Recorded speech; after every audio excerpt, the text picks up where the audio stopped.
Let me just describe the 3 steps to the skills. In order to calm any angry person or to relate to anybody at a very deep, intimate level in personal relationships, or to build this loyalty and trust and rapport that we're talking about, you're going to engage in a 3-step process. The first step is you're going to ignore the words.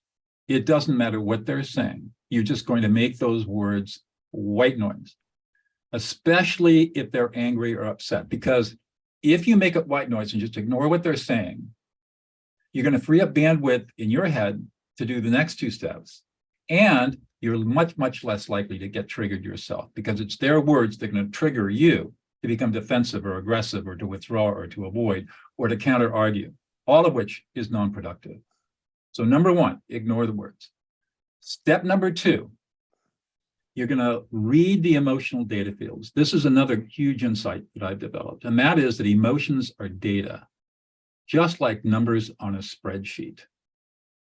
And our brains are hardwired through evolutionary biology. We are hardwired to read the emotions of another person quickly, efficiently, and effortlessly. We just have never allowed ourselves to use this innate ability because we come from this myth of rationality where emotions are bad, emotions make you weak, emotions are irrational. And so we've been taught for 4,000 years that emotions are bad. Obviously, when you live in a culture that says that emotions are bad, you're not going to develop these skills. But you're going to read the emotions just like you read a spreadsheet.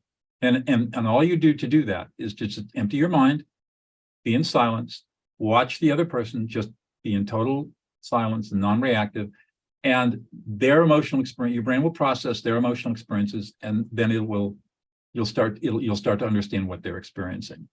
And the third step, and this is the secret sauce, and frankly, the hard part, is that you're going to reflect back that person's emotional experience with a simple use statement. You're angry, you're frustrated, you're upset, you're distressed. You're not going to use an I statement. None of that active listening stuff.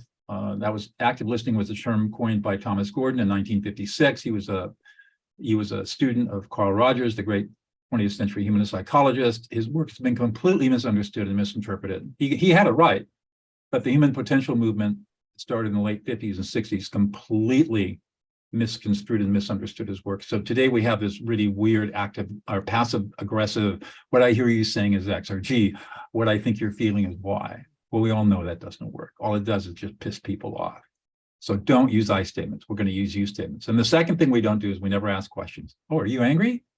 How are you feeling today? The reason that we don't ask questions is because when somebody is emotional, their prefrontal cortex is shut down. Their emotional brain is totally activated, and they don't have the ability to assess their own emotional state in that moment. They are under a condition called alexithymia, the inability to understand their own emotions.